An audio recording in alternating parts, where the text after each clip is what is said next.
안녕하세요. 제가 직장 생활을 하며 곧 마흔을 바라보는 여성이고요. 7년 전에 결혼한 여성 사연이 있습니다. 제 남편과의 결혼 생활은 전혀 문제가 없이 평온합니다. 그런데 이렇게 사연을 보내게 될 줄은 꿈에도 몰랐어요. 제가 사연을 보내는 이유는 남편도 시어머니도 아니라 다름 아닌 남편의 형 때문입니다. 나이가 좀 들면 유유상종끼리라는 말이 틀린 말이 아니라는 걸 실감하게 되잖아요. 아주버님의 모습을 보며 그 생각을 참 많이 하고 있어요. 시부모님이 일찍 돌아가셨는데 결혼 준비하면서 나는 신혼 때에도 큰 어려움 없이 무사히 결혼 생활을 이어가고 있어요. 다만 남편과 아주버님 사이가 설없는 것이 있었는지 결혼식 때도 어색하고 모자라 보였어요. 그렇다는데요. 저는 그냥 지나가는 말로 자기는 형이랑 별로 안 친한가 봐라고 물어봐도 형이랑 자기가 안 맞다고 하더라고요. 어릴 때부터 그렇게 친하게 지내지 않아서 나이를 먹고 나서도 어색하다고 그러더라고요. 근데 은근히 거기서 형을 경계하고 조금은 거리를 두고 싶어하는 느낌이 들어서 저도 더 안 물어봤던 것 같아요. 사실 남편은 그냥 순진하고 착실하며 모난 구석이 없는 사람이어서 남편이 거리를 두려고 하는 사람이면 그럴 만한 이유가 있었겠지라고 생각해 넘겼었건만요. 결혼하고 나서도 딱히 아주버인 일이나 교제가 없었어요. 그러던 어느 날 남편이 말했어요. 형이 결혼한다는데 어디 병원 의사라고 자랑하더라고요. 언제 한번 같이 밥이나 먹지. 어머, 정말 우와, 아주버님 능력자였다. 아, 잘됐다 그나저나. 아버님이 무슨 일을 하신다고 했었지? 당신이 말해준 적이 있었나? 어디서 의사를 만나셨는지 속이라도 봐. 회사 다니시는 거야, 형님. 아, 무슨 회사인지는 나도 잘 모르고 밥 먹어야겠지? 아유, 그게 말이라고. 하나 남은 가족이지만 결혼식 때 처음 얼굴을 보는 게 더 이상해. 당신을 가끔 보면 어색하다. 형님과 친하지 않은 게 아니라 형님이 싫어하는 느낌이야. 어릴 때부터 서로 썩 좋지 않았던 게 아니라 사이가 잘 안 좋았던 거지. 아이, 뭐 그거나 같은 말이야. 사이가 썩 좋지는 않았지만 그래도 이제 다 큰 어른들이 그냥 적당히 가족 관계를 유지하면서 잘 지내려고 하는 거고. 그래도 뭐 돈독하고 가까이 지내는 정도는 아니야. 내 상견례 때도 생각해봐. 집안에 어른들이 안 계시니까. 아버님이 모셔서 견례하자 그랬더니 당신이 나에게 그냥 우리 부모님과 식사를 했을 때 형은 어른이 아니에요. 몸만 큰 애 다름 없어요. 그런 사람을 어른 취급해줄 필요도 없었어요. 그래도 그쪽 신부들 사람들은 우리를 만나고 싶어 하나 봐요. 형은 그런 부탁을 잘 안 하지만 굳이 전화해서 날짜를 잡자고 하는 걸 보면 그래서 그냥 가기로 했어요. 아이들은 잠깐 맡기고 가야겠어요. 형이 결혼한다는데 남편은 딱히 기뻐하는 눈치도 없었어요. 오히려 연락을 다 해서 불편한 분위기에서 밥을 먹자고 부탁을 받았어요. 왜 이러는지 모르겠지만 그런 혼란스럽고 떨떠름한 분위기였어요. 그래도 어찌어찌 아주버님을 뵙고 예비 형님도 뵙게 되었어요. 아주버님 결혼식 이후로 처음 만났네요. 그동안 잘 지내셨어요. 결혼식. 소식을 듣고 놀랐어요. 그래도 너무 잘 됐다 싶더라고요. 형제라고 둘 뿐이던데 이 사람이 결혼해서 아주 잘 어울린다 싶었거든요. 근데 어디서 이렇게 예쁘고 능력 있는 분을 만나신 거예요? 아, 잘 지냈어요. 쟤야 뭐 워낙 무뚝뚝하고 그러려니 하죠. 이야기 많이 들었어요. 형제들 서먹한 건 혁준 씨가 이야기해줘서 알고는 있었는데. 아, 생각보다 더 서먹서먹하시네요. 그래도 결혼식 날짜도 잡았는데 얼굴 한 번 안 뵙고 식장에서 만나는 건 아니잖아요. 그래서 꼭 뵙고 싶다고 했어요. 아, 그러셨군요. 저희 형은 어디서 어쩌다 만나셨어요? 그게 참 궁금했는데. 아, 뭐 결혼정보회사죠.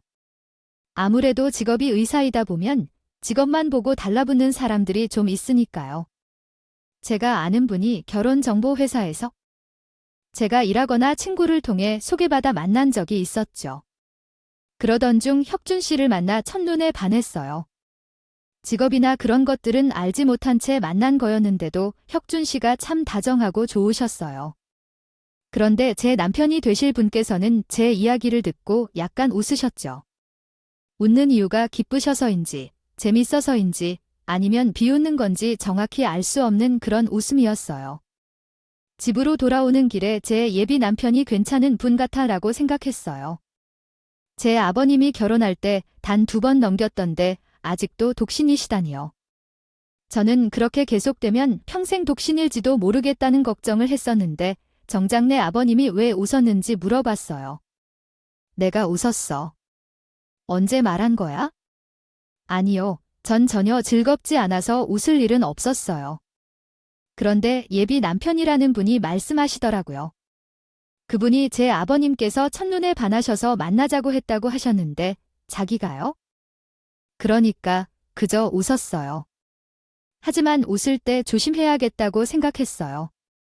아유, 누가 보면 비웃는 줄 알겠어요. 비웃는 게 맞긴 했지만 웃긴 것 같았어요. 소개팅을 통해 만났다는데 그런데 상대방의 직업을 모르고 만났어요. 상대가 의사라는 직업의 프라이드가 유독 강한 것 같아서 그러면서 남편이 될 사람의 직업이 어떤지 별로 중요하지 않은 것 같았어요. 그냥 그런 생각으로 웃었어요. 아, 아주버님이라는 말을 하는 건 왜냐면 아주버님의 회사 다니신다고 했었거든요. 아, 그리고 의사라는 이유로 혼란스러워하는 사람들이 많다는 이야기도 있어서 예비 남자친구도 그냥 의사라고만 하고 회사 다닌다고 소개받았었어요. 이런 의미는 아니에요. 아, 그런 생각도 할 수 있겠네요. 잔머리가 굴러간 거지 둘 다 잘 만났다. 남편은 도통 알 수 없는 말을 하며 못마땅한 기색을 감추고 있었어요. 그럼에도 불구하고 얼마 후에 아주부님이 결혼식을 열었어요. 그 후에 형님으로부터 집들이를 할 예정이니 놀러오라는 연락을 받았죠. 저는 남편이 불편해할까봐 먼저 물어봤어요. 형님이 집들이 한다고 놀러오라고 하는데 갈까 불편하면 안 가자고 했는데 남편이 거절을 할 줄 알았던데 가자고 하더라고요. 집들이 선물은 자기가 준비해 갈 테니 신경 안 써도 된다고 하면서요. 그런데 집에 들렸던 날 이해할 수 없는 사건이 하나 터졌어요. 형님이 묘하게 태도가 바뀌어서 살짝 적대적인 느낌이 들었어요. 어머, 오늘은 아이 고식 많으셨어요. 동서 오랜만이야. 잘 지냈지네? 라고 말하더니 그럼요, 잘 지냈죠. 신혼여행은 잘 다녀오셨어요? 힘드실 텐데 라며 이야기를 이어갔어요. 뭐, 집들이까지 하시고 그러셨어요? 힘들기는 어차피 도희 아줌마 불러서 나는 거들기만 했어. 집 좋지, 대뜸. 집에 들어서자마자 이 집 좋네요. 라고 물어보는 질문에 당황했어요. 아, 그러게요. 좋네요. 아, 이거 선물이에요. 형님, 어머, 뭐 이런 걸 산 거죠? 투정서.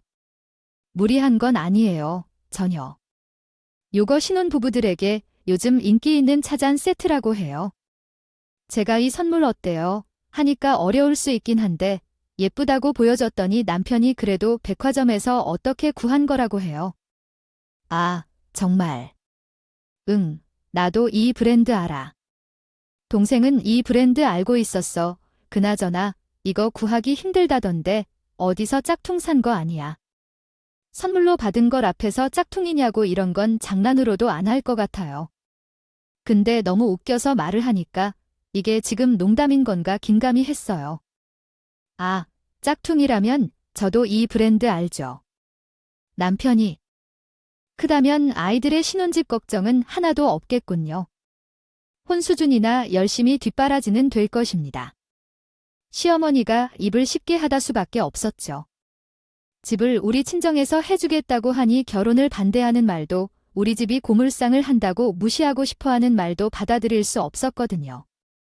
저는 사실 아버지께서 신혼집을 해주실 거라는 것을 전혀 모르고 있었기 때문에 그 자리에서 솔직히 많이 놀라긴 했어요.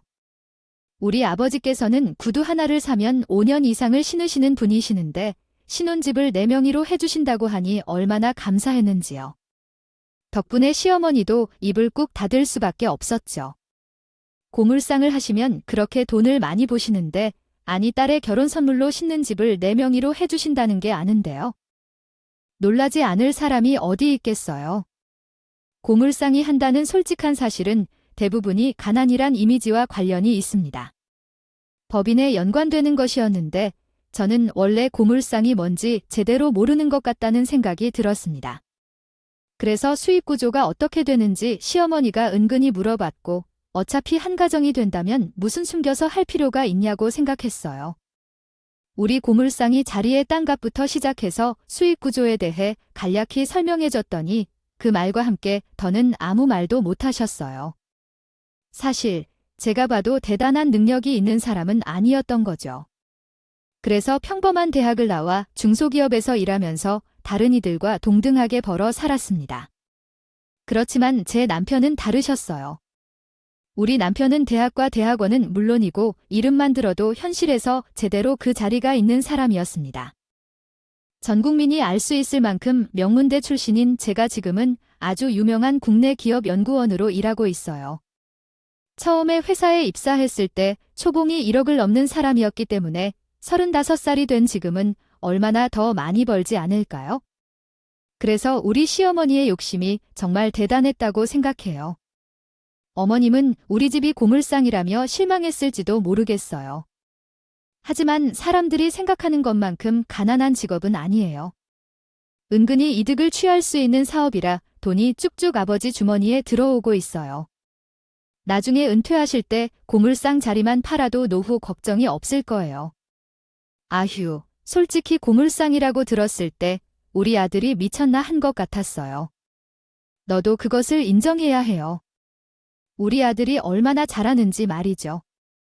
해당 내용을 올바른 한국어 문법 구조로 수정하면 다음과 같습니다. 그 나이에 그 정도로 쉽게 번 돈이 아닌 건 잘 알아요.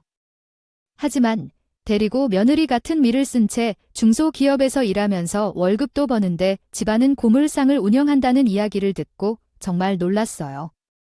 시어머니는 손으로 부채질을 하며 자신의 어처구니 없음을 토로했어요. 우리 남편만 그런 능력이 좋은 게 아니라 사실 우리 아들도 상당히 훌륭한 사람이었거든요. 어릴 때부터 똑똑했던 그 싹이는 의대를 졸업한 뒤 의사로서 일하고 있기 때문이죠. 시어머니는 남편의 짝으로 아들이 얼마나 훌륭한 의사인지 알고 싶어 했던 것 같아요. 그렇게 생각했을 거예요. 어머님은 고물상이 어떤 일을 하는지에 대한 정보조차 없이 이해를 했어요. 그러니까 그 업종에서 뛰어난 사람도 어디 그렇게 많지 않을 테니까요. 아니었기 때문에 내 말이 그 말이에요.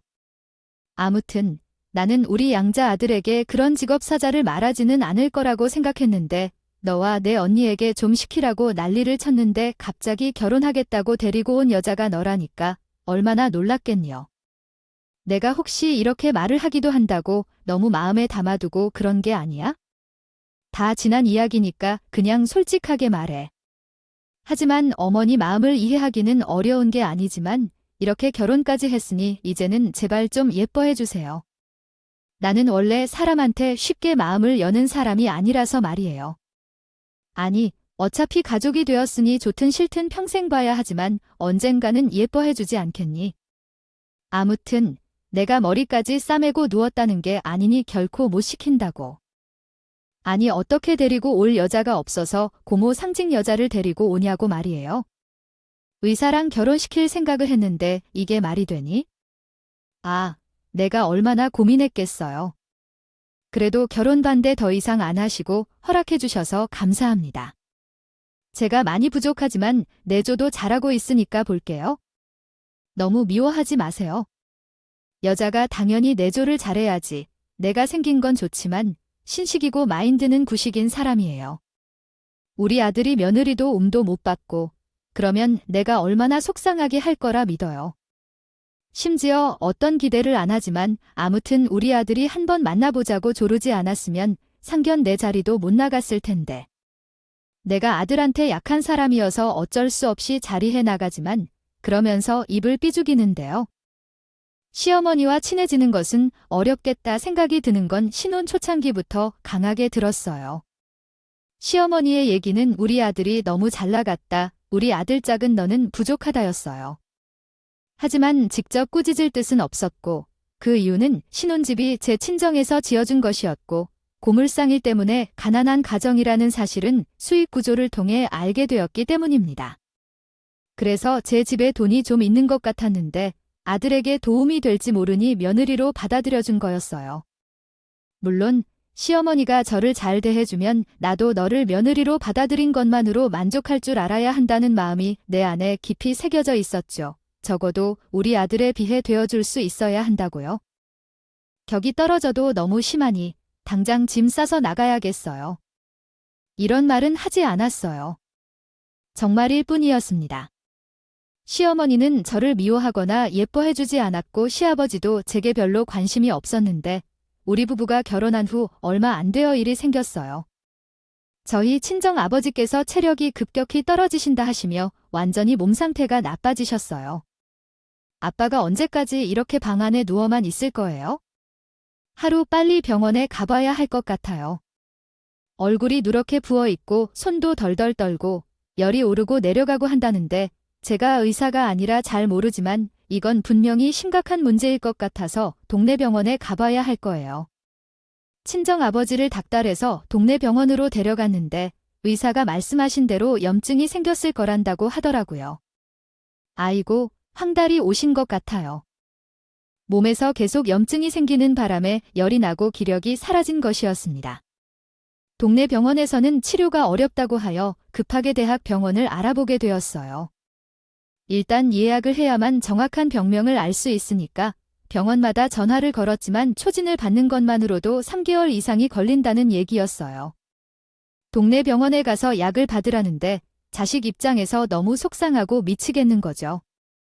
동네 병원에서도 치료가 안 된다고 거절을 당한 상황인데 어디다가 가서 무슨 약을 먹겠나요? 어떻게 해야 할지 모르겠어요. 세상에 아픈 사람들이 다 여기 모여 있나 봐에 초진받는 것만 3개월이 걸린다고 하니 아주 막막해 죽을 것 같아요. 그래서 의사하고 변호사가 친구를 도와야 한다는 말이 있는 것 같아요. 아이고, 내가 그런 친구일까 싶어요. 하나도 없이 살아온 것 같다는 생각이 들자 그 순간 우리 도련님이 의사임을 알았어요.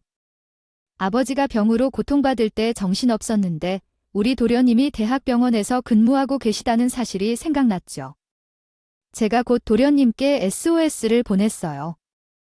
도련님께서 이에 대해 연락을 주실 예정이어서 솔직히 좀 어색하네요. 제 친정아버지께서는 염증이 생긴 것 같다는 진단을 받으셨는데 대학병원에서의 초진 진료에는 몇 달이 걸린다고 하더라고요. 지금 밥도 잘 드시기 어려우신데 혹시 도련님이 예약을 앞당겨 주실 수 있을까요? 간단히 이야기하자면 예약 차트를 확인해보니 다음 주에 한 자리가 비어 있어요. 그 자리에 예약을 잡아드릴게요. 그때는 도련님이 전문을 지녔는 교수님의 예약이 많이 채워져 있어서 초진 진료를 예약하기 어려울 거라고 하더라고요. 걱정하지 마세요. 도련님의 찬스로 예약을 당겼는데 실제로는 이미 미리 예약해 놓은 환자분들이 계셨기 때문에 마구잡이로 진 찬스를 활용할 수 없었습니다. 조정을 해야 했는데 급한 마음에 앞당겨 버렸더니 도련님이 교수님에게 혼이 났다고 합니다. 너무 죄송한 마음에 커피 기프티콘과 치킨 기프티콘을 보내드렸죠.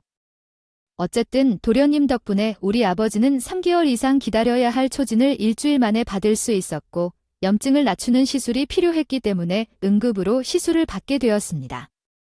이렇게 중요한 치료가 가능했던 것은 도련님의 덕분이기 때문에 저는 시에게 이 사실을 고맙게 생각하고 있습니다. 신이 계시어 말씀하셨어요. 어머님, 정말 의사분들을 두셔서 든든하실 것 같아요. 제가 도움을 받아 이번에 아주 중요한 일을 성취했어요. 저희 친정아버지가 간염으로 고생하시지만 도움을 받고 진료도 신속히 받고 적절한 치료도 받았기에 기력이 돌아오셨어요. 도움 주신 도움자분에게 정말 감사한 게 많아요. 뭐라고? 아뇨. 너가 우리 아들에게 그런 부탁을 했다는 거야? 어머야, 세상에 예약 시간을 기다리는 환자들은 어리석은가 봐요. 어떻게 이런 부탁을 우리 소중한 아들에게 할 수 있을까요? 아, 우리 아들은 사람을 살리는 의사예요. 의사분들은 얼마나 바빠 죽겠어요. 예약을 빨리 하라는 요청까지 하다니 부탁을 받아들여 앉았네요. 아버지가 병원 상황이 악화되고 있다고 해서 어쩔 수 없었어요. 도와주신 덕분에 아버지부터든 도움을 받았어요. 더 깊이 악화되기 전에 치료를 받을 수 있어서 감사한 마음으로 감사의 말씀 전하려고 하다가 생각이 났습니다. 생각이 들어 우리 아들의 형수가 전화해와서 부탁을 해달라고 하는데 거절할 수 있을까 걱정되어요. 그렇게 바쁜 아이에게 우리 아들의 시간을 뺏을까봐 아깝고 부탁도 못 드리고 전화도 못하고 있는데 벌써 결혼한 우리 아들에게 그런 귀찮은 부탁을 하는 건 아닌지 망설여지네요. 어머니가 생각이 짧았네요. 죄송합니다. 도련님 자랑하려고 말씀을 꺼냈는데 시어머니의 반응에 당황하여 고개를 숙였습니다. 전날 밤에 당직을 하고 아침에 퇴근한 도련님께서 시어머니의 목소리에 깨어나 거실로 나오셨고 제가 죄송하다고 되풀이하게 되었습니다. 고개를 숙이고 있으니까 대강 눈치를 챈 것 같았는데 시어머니가 딱 잡았더니 주더군요. 얼마나 고마웠는지 도련님이 슈퍼맨 같았어요. 엄마, 그거 부탁하는 게 어려운 일이라고 형수를 그렇게 쥐잡듯이 잡아요? 결혼한 지 얼마 안 됐으면 어때? 가족끼리 서로 도와줄 수 있는 건 돕는 거야? 그리고 3개월 넘게 기다렸다가는 사랑널은 정말 큰일 날 뻔했어요. 이런 때에 의사 찬스 서야 마땅한 게 아니에요? 나중에 엄마도 어디 아프면 바로 말해주세요.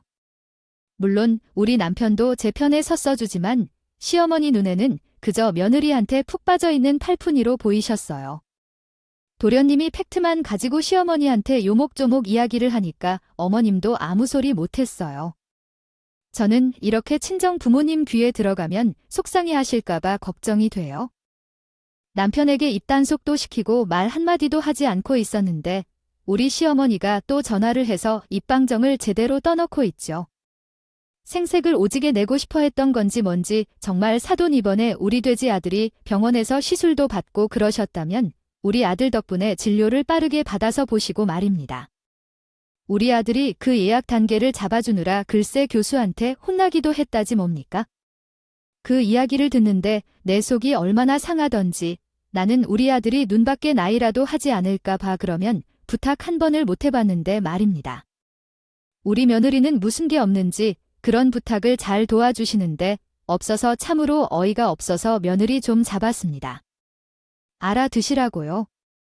그 이야기를 듣는 우리 부모님께서도 얼마나 황당해하겠지만 겉으로는 시어머니한테 티도 못 내고 결국에는 저에게 전화를 하셔서 사정을 다 들었다고 하시며 속상해하지 않았냐고 물으시는 것에는 괜찮았다고 하셨어요. 시어머니가 그렇게 원망스러울 수가 없더라고요. 굳이 지나간 일을 꺼내서 저희 부모님을 걱정시키는 게 뭐가 대수인가요?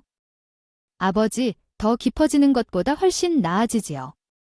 저 괜찮으니까 너무 걱정하지 마세요. 어머님이 어떻게 말씀하셨는지는 모르겠지만 그렇게 심하게 혼나신 것도 아니었어요. 저 정말 괜찮아요. 애써 부모님의 마음을 달래드리고 전연락을 끊었는데 그것조차 신경이 쓰였던 것인지 친정 부모님께서 시댁으로 좋은 선물들을 사서 보내주셨다고 해요. 시댁이 하늘부터 시작해서 영지버섯에 막 산내 미들까지 착한 게 많아서 우리 시어머니가 입이 벌어지는데 그 덕분에 저도 기분이 좀 살았습니다. 시어머니가 시집살이를 시키려고 할 때마다 저는 친정 찬스를 통해서 선물 공세를 했고 입을 쏙 다물게 만들어 버렸지요. 내가 곰곰이 생각해 봤는데 내가 정말 아들 둘을 너무나도 잘 키운 것 아닐까? 내가 효도를 받을 줄 알았더니 우리 아들들을 잘 키워서 득보는 것 같다. 그러니까 며느리야, 너가 살고 있는 걱정 하나도 없는 것은 전부 내 덕분이니까. 우리한테 효도하고 더 잘했으면 좋겠구나, 달겠니? 시어머니는 아들 기운 생색을 전부 저에게 내셨는데 딱히 틀린 말도 아니고 오죽 내세울 게 없으면 아들을 잘 키운 것으로 저럴까 싶어서 한 귀로 듣고 한 귀로 흘리면서 견디고 있었어요. 거기다가 시어머니가 저렇게 콧방귀를 끼면서 콧대를 팍팍 세우는 모습도 보이더라고요. 사람이 속을 모르는 것보다는 차라리 티나게 속에서 보이는 것이 낫다고 생각했거든요. 거기다가 시어머니가 저한테 은근히 면박을 줄 때마다 남편이 제 편을 들어주고 제 마음을 이해해 주었기 때문에 남편이랑은 더 돈독하게 살아가며 잘 지내고 있었고요. 우리 남편도 친정에 잘 해줬거든요. 그렇게 시간이 흘러가는 동안 우리 아버지께서도 고생을 하시고 몸 관리를 하셔야겠다는 생각을 하셨는지 더 이상 일을 하길 원치 않으신다고 느껴진다며 고물상 일을 그만두셨어요. 저도 임신하게 되면서 회사를 그만두었고요. 사실 우리 남편이 직장이 매우 탄탄해서 외벌이로 살아간다 해도 문제가 없었어요. 대출금을 갚아야 하는 일도 전혀 없었으니까요. 실제로 사위가 고물상을 상속받으면 딱 좋겠다고 생각했죠. 했다. 하지만 우리 사위가 고물상 같은 사람은 아니다. 말이야, 물려줄 사람도 없으니 나도 이제는 청소를 해야겠지. 대대로 이어져 내려온 이런 일을 그만두겠다. 너희 엄마에게도 선언했다. 오히려 잘 됐다는 생각을 하게 됐어? 저와 남편의 아이가 태어날 시기가 되어가고 있었고 둘째를 낳을 계획도 있었기 때문에 이것저것 걱정거리가 있었거든. 가족 구성원이 늘어나면서 큰 집으로 이사를 가야겠다는 생각을 했어. 남편과 충분한 상의를 거쳐 이사를 결정하게 됐어. 물론 무리를 해야 했지만 너희에게 일을 이사할 거라고 했다. 아이를 키우면서 할 일이 많을 텐데 마트가 가까워야 급하게 생필품을 사러 가기 쉽고 또한 아이가 커갈수록 교육 환경이 중요하니까. 법이야 조금 비싼 동네이지만 교육 환경이 중요한 곳에 집을 얻어야 해야 해. 우리가 돈도 좀 보태야겠지만 아이들이 잘 되는 어린이들 그렇게 말을 하셨다고 했으니 교육 환경이 중요하니까 비싼 동네에 집을 얻으라고 그래. 안 그리 싸돈 말에 틀린 소리 하나도 없어. 우리 아들들을 공부시키려고 비싼 동네 학원까지 매번 차로 데려다 주고 하느라 얼마나 고생했는지 알겠어. 우리도 조금은 보태줄 수 있을 테니까. 집을 잘하더라면 웬일로 시댁에서 우리 집을 사는 걸 반대하지 않으시고 도와주겠다고 말을 하실 것 같았는데. 시어머니가 기분이 너무 좋아 보이더라고요. 항상 시어머니가 기분이 좋을 때는 수상한 일들이 생기니까 저는 아주 조심스럽게 시어머니에게 물어봤어요. 어머님, 오늘 기분이 왜 이렇게나 좋아 보이시는지 무슨 이유가 있으신가요? 일이 있으세요. 좋은 일은 나누면 2배라고 하잖아요. 저한테도 말해주세요. 내 얼굴에 그렇게 티가 났니? 아니, 글쎄, 우리 둘째가 결혼을 하겠다고 하지 뭐니? 평생 공부만 외우고 의사일 한답시고 바빠서 집에도 잘못 들어오더니 만 연애는 언제 한 건지. 글쎄, 결혼을 하겠단다. 이런 경사가 또 어디 있겠니? 어머, 도련님이 결혼을 하셨대요. 그런 언제 한 번 없더니 연애는 언제 하셨대요? 어머님 너무 좋으시겠어요. 어떤 며느리를 데리고 올지 기대된다 이 말이야. 이제 손주도 태어날 건데 우리 둘째도 결혼을 하게 되었으니 내 걱정거리 죄다 사라진 기분이다. 거기다가 글쎄 우리 둘째가 자세하게는 말을 안 하는데 여자 쪽 집안이 좀 괜찮은 것 같은 기분이라니. 그럼 같은 병원에서요? 만난 거래요? 아, 도련님이랑 결혼할 예비 여동서도 의사예요. 의사면 내가 소리라도 지르는 직업은 글쎄 변변치 않은 것 같아서 조금은 틀이 냈지만 말이야. 글쎄 예의를 지키며 가질 거예요. 네가 집을 떡하니 해주겠다고 하기에는 둘째들 결혼시킬 때 집에 설비를 주는 게 좋을까 싶어서 적금에 넣어놓은 돈을 꺼내지는 못하고 있었지만 그쪽에서 집을 주신다 하여 너네 집에 가게 될 때의 비용에도 도움을 받을 수 있다는 거죠. 아이고, 우리 아들 둘이 전부 다 와이프를 잘 둬서 사업이 번창하니 나는 앞으로 걱정할 게 전혀 없어요. 시어머니가 기쁨에 차서 저를 자주 칭찬하지만 정작 나는 도련님이 왜 그런지 의문이 들어요. 사실 우리 도련님은 평생 공부만 했던 사람이라서 여자를 다루는 법도 모르고 어색해하며 세심한 부분을 잘 챙기지 못하는 사람이기 때문이죠. 딱 숙맥스러운 표현이 어울리는 사람이라고 말할까요? 이렇게 말하면서 그런 도련님께서 집안이 부유한 여자와 붙었다고 해서 신기했죠. 어쨌든 둘 사이가 좋아서 연애를 하다가 이제 결혼을 한다고 하니 얼마나 행운스러울지요. 도련님이 대학병원에서 나와 개원하게 될 때 도움을 받을 수도 있을 것 같았고요. 저는 운이 좋았다고 생각했어요. 또 도련님이 나에게 잘해줬기 때문에 저도 도련님의 결혼을 진심으로 응원할 수 있었죠. 원래 가는 게 있어야 오는 게 있는 법이니까요. 어쨌든 도련님도 나를 잡고 삼겹살을 내려 하려고 했는데 그 자리에는 저와 남편이 나갔어요. 처음 만나는 예비 시어머니와 예비 시아버지랑 정말 잘 지내고 싶다는 생각도 있었고 우리 도련님이 찾은 여자가 얼마나 훌륭한 사람인지도 궁금해요. 출산이 임박한데 뒤뚱뒤뚱하면서 나갔었답니다. 예비 신부의 얼굴이 조금 강렬한 편인 것 같아요. 이걸 어떻게 설명해야 할지 잘 모르겠어요. 관상을 보거나 그런 사람은 아니지만 예비 신랑의 얼굴이 약간 욕심 많고 무언가 풍부한 느낌이 있고 성격도 조금 강인해 보입니다. 얼굴이 선명해서 조금 양아치 같아 보이는 그런 느낌의 사람이었습니다.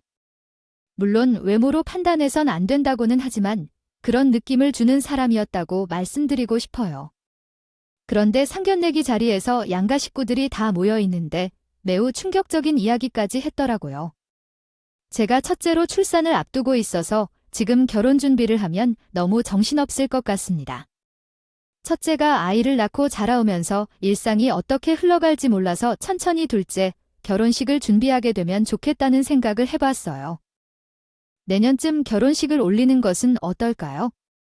어머님, 아버님은 숯불도 단김에 뽑으라고 했는데 저는 그 말에 바로 응하고 결혼을 준비해서 하고 싶어요.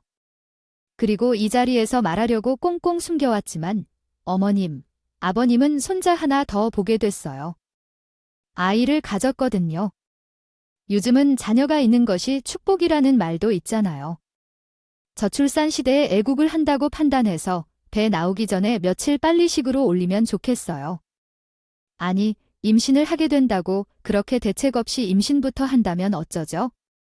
아이 전에 결혼식을 올리고 싶다고 하니까 어쩔 수 없네요. 우리도 천천히 둘째 결혼시키려고 했는데 아이를 먼저 낳고 결혼식을 올리는 모양새가 좋지 않다고 생각해서 예비 신부는 신이네요. 나는 도련님과 이야기를 하고 있는데 도련님의 표정이 조금 어두웠어요.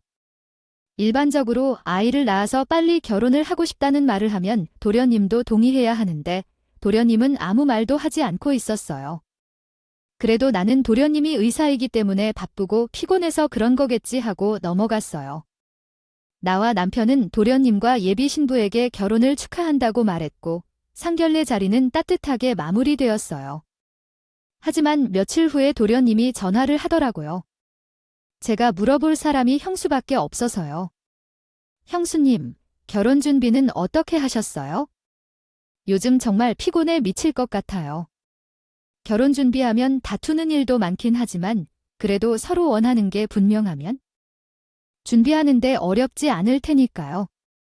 도련님이 딱히 원하시는 대로 없으면 그냥 내버려 두세요. 동서하고 싶은 대로 하세요. 그랬다간 정말 난리가 날 것 같아요.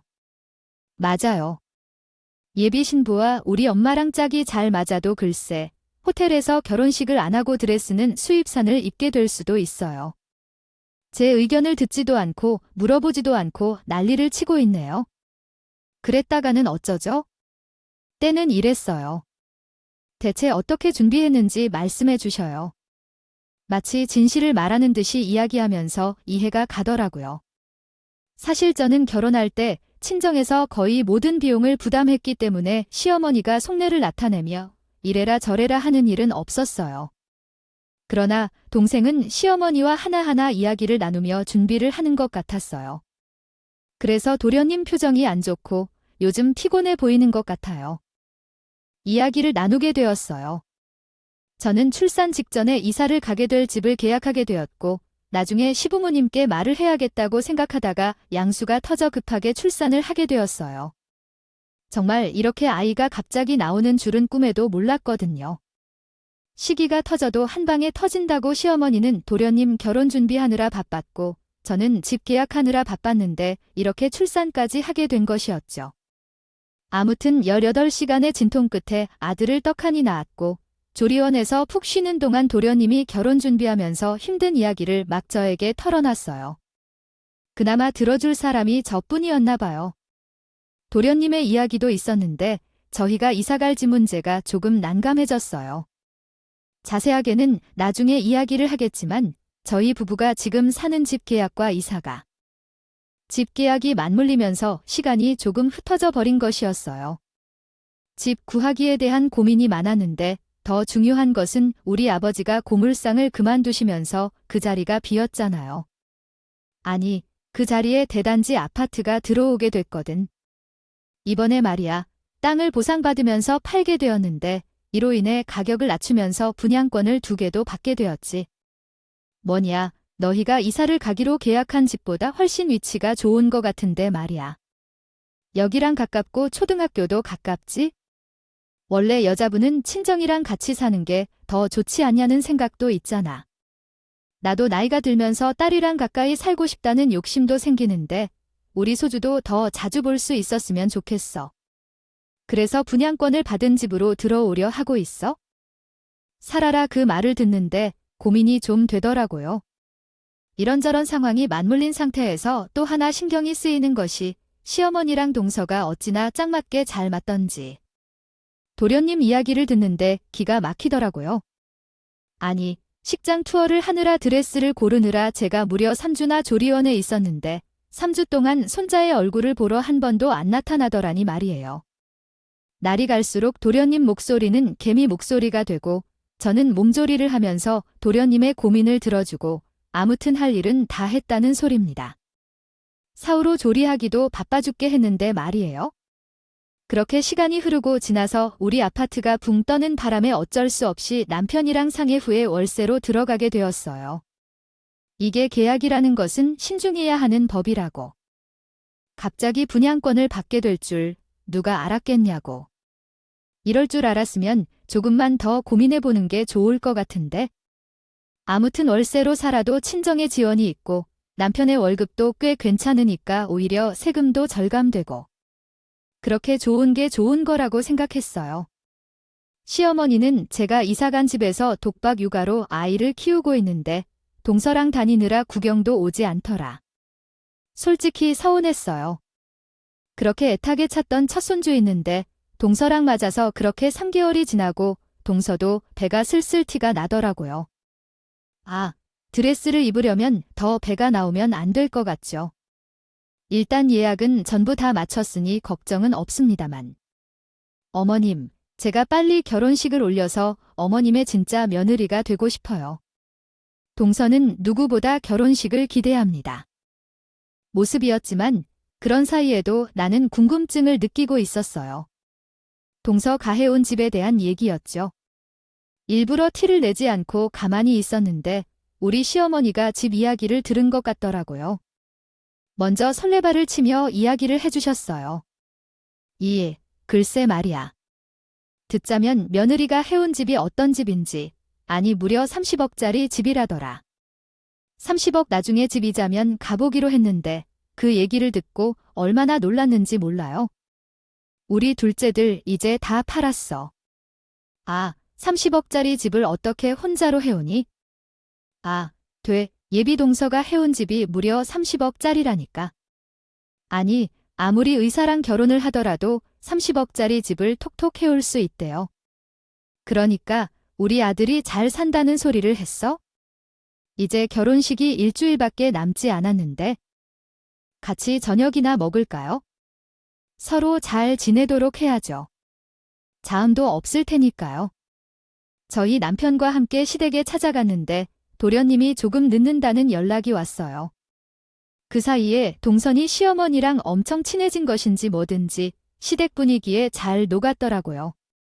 동선이 조금 봉긋하게 나온 별을 들이밀면서 시어머니께 자랑스럽게 이야기를 했대요.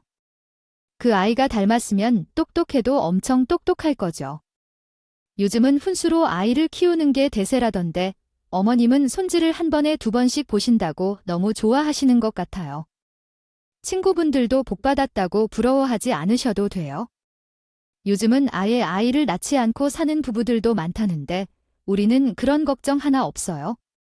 동서를 오랜만에 보내 결혼식이 일주일 앞으로 다가왔는데 혹시 신혼유행은 어디로 갔을까? 나는 그동안 들은 게 없어서 모르겠네. 준비를 잘했어. 결혼식은 호텔에서 한다고 들었는데 말이야. 호텔 음식이 맛있겠지? 아유, 정말 기대된다. 제가 일부러 모르는 척을 했죠. 결혼 준비를 하면서 얼마나 많은 일들이 있었는지 도련님께 대중사정이 다 듣기는 했다. 제가 굳이 그 자리에서 아는 척을 해봐야 뭐가 좋겠어요. 동서한테 굳이 아는 척을 해봐야 뒤로 동서 흉을 보았다는 이야기밖에 안 될 것 같아서 시치미를 뚝 떼고 있었는데 동서가 저를 위아래로 훑어보면서 틱틱거리는 거예요. 형님, 애를 얼마나 가지고 살아오셨어요? 요즘은 선물들도 다이어트 한다고 하던데 형님은 그런 거 신경 한 번 안 쓰셨나 봐. 아, 형님이 이사했다고 들었는데 조리원에. 아주버님프 무슨 소리세요? 거기다가 월세라니서요. 응, 맞아요. 우리가 지금 애매하게 떠날 예정이라 월세로 구했어요. 전세 사기도 많다고 하잖아. 동네는 혼수로 30억짜리 집을 해왔다며 어디에 있는 집인가요? 우리는 들어본 적이 없으니까 너무 궁금하네요. 아무래도 우리도 계속 이사 준비를 하고 있어서 집에 대한 관심이 많아진 것 같아요. 요즘 학구 열풍이 대단하다는 목동 쪽이에요. 의사 남편을 얻는 날, 당연히 이 정도 혼수는 해야 되는 거예요. 아닌가요? 저희 부모님께서 많이 기여해 주셔서 저도 어머님과 아버님 앞에서 고마움을 느끼며 살고 있어요. 서로 윈윈이라고 생각해요.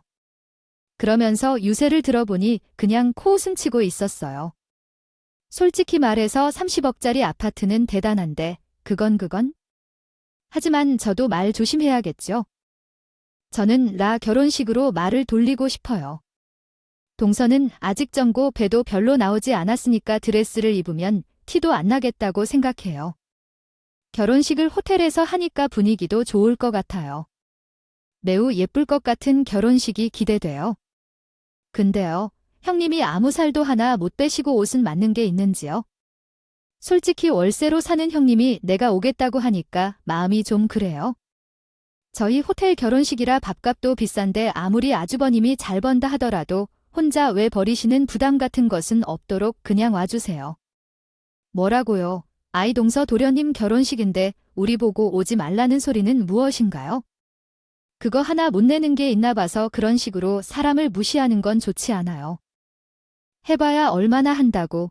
우리 남편도 연봉이 무지하게 높거든. 오히려 도련님이 대학병원에서 버는 거보다 훨씬 많을 텐데 그래봐야 사자 직업도 아니잖아요. 무시당할 만하니까 무시하죠. 저는 무려 30억짜리 집 해오는데 형님은 월세 아파트에서 이렇게 살고 계셔.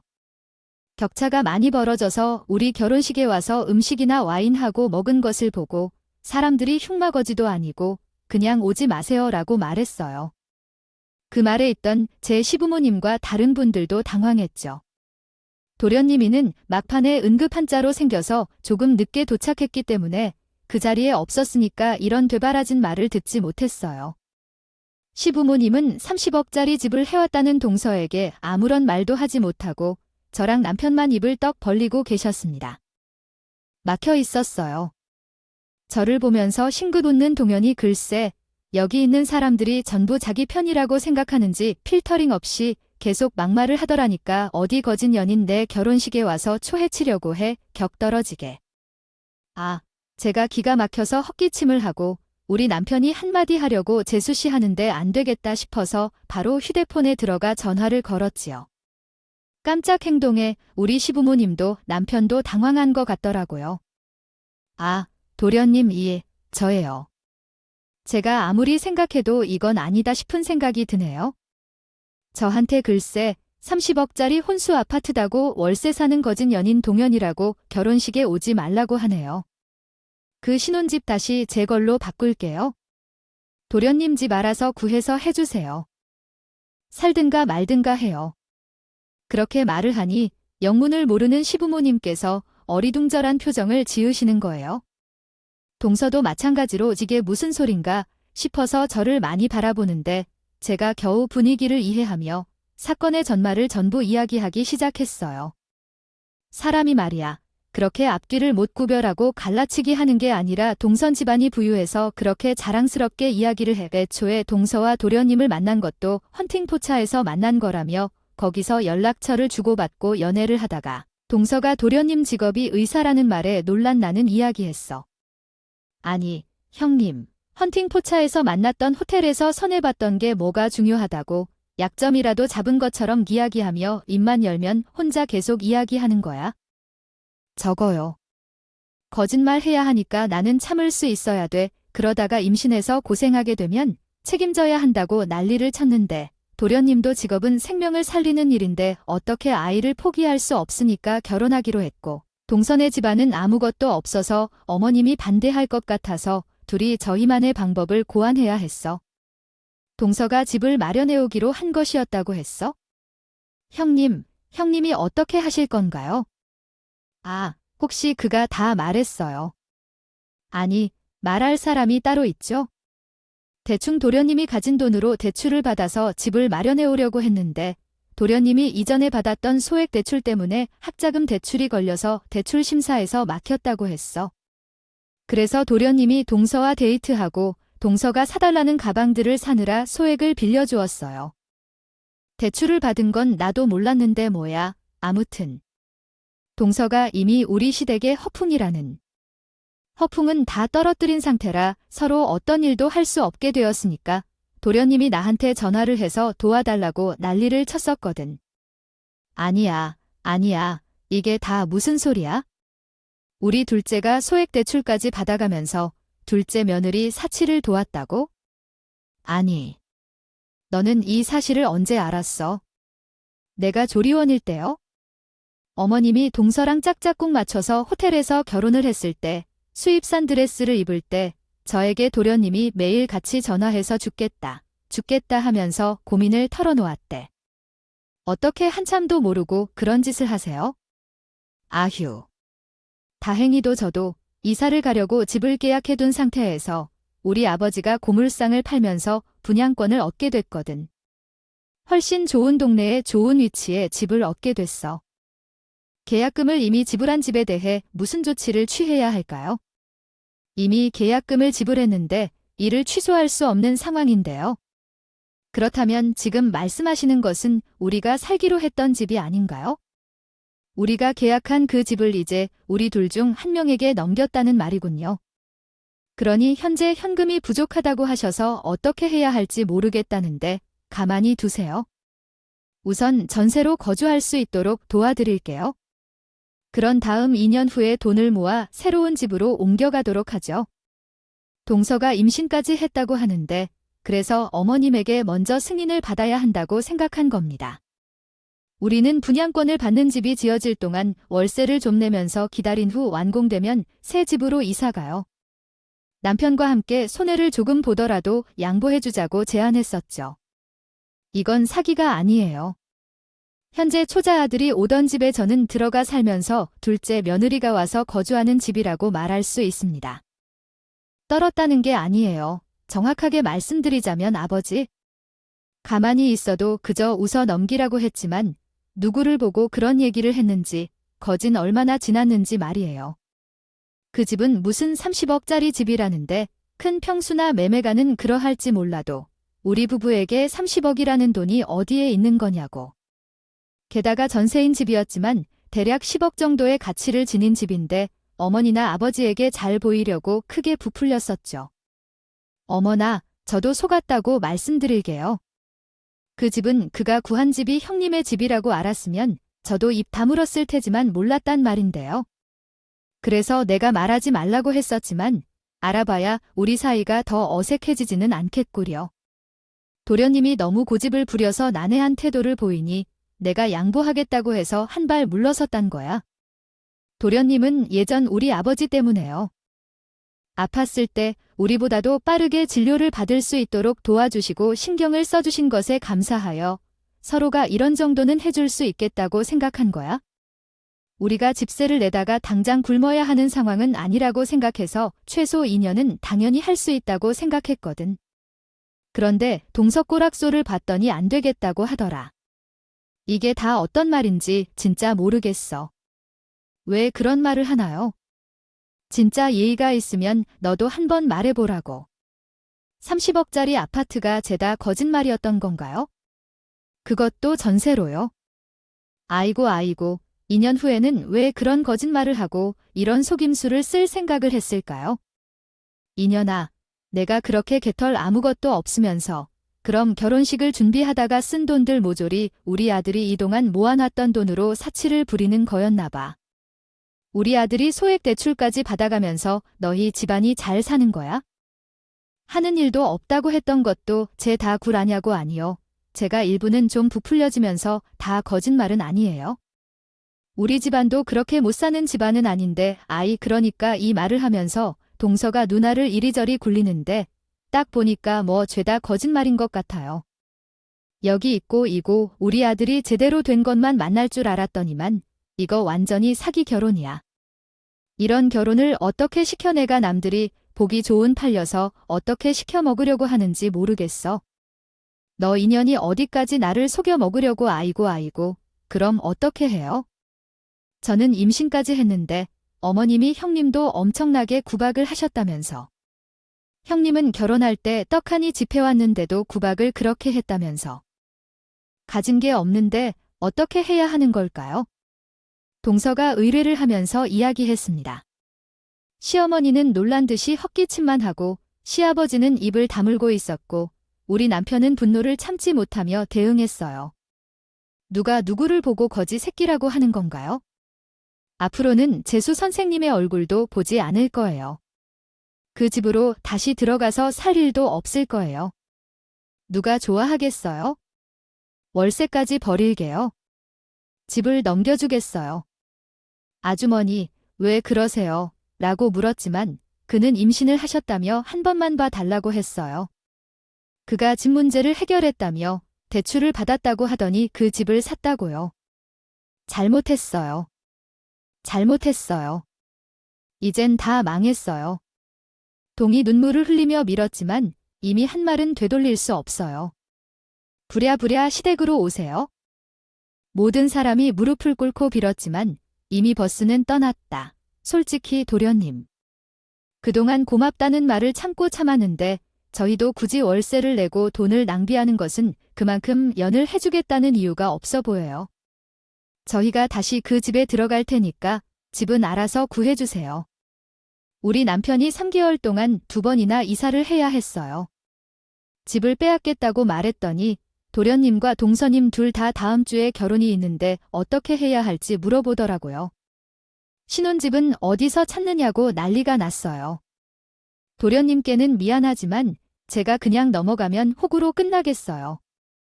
동서님한테 보답을 보여주기 위해서라도 결코 그냥은 넘어갈 수 없을 거예요. 시끄러운 소리는 어디서나 해도 우리 집에는 빈 방이 2개나 있으니 여기 와서 살아주세요. 아버지와 아버님의 합가에는 동서나 얼굴이 표정이 일그러져 있었습니다. 시어머니는 일을 하는 중에 소리나게 퍽퍽하게 가더라고요. 아버지의 덕분에 결혼이 확정된 것이죠. 저는 조금은 슬쩍 시어머니에게 재수를 냈어요. 시어머니께서 어머님 좋아하시겠죠? 동서 마음에 드시는 거죠? 라고 칭찬하시면서 우리 아들을 보기 위해 한번 안아주셨어요. 어머니께서는 이쁜 둘째 며느리와 함께 지내시게 된다면 얼마나 좋아할지 모르겠어요. 시어머니는 눈 세모 모양으로 똑바로 노려보시면서 칼 같은 눈빛을 보내고 계셨어요. 저는 웃기바 되었습니다. 그 정도로 참아낸 거죠? 그렇게 살아가는 게 인생이라고 항상 겸손하면서 살아야 하는 법인데요. 조용히 있으면 뭔가가 끌려 들어오듯 하네요. 집은 아니었는데 왜 이리 돌이켜진 것일까요? 그렇게 시어머니 집에서 시끄러운 사기 스토리를 밝히고 집에 돌아온 후에는 기쁨의 사연을 올리고 있습니다. 저 실제로 다음 주에 결혼합니다. 너무 기대돼요. 당장 시집살이 당할 것 같아요. 동서도 고소해 죽겠어요.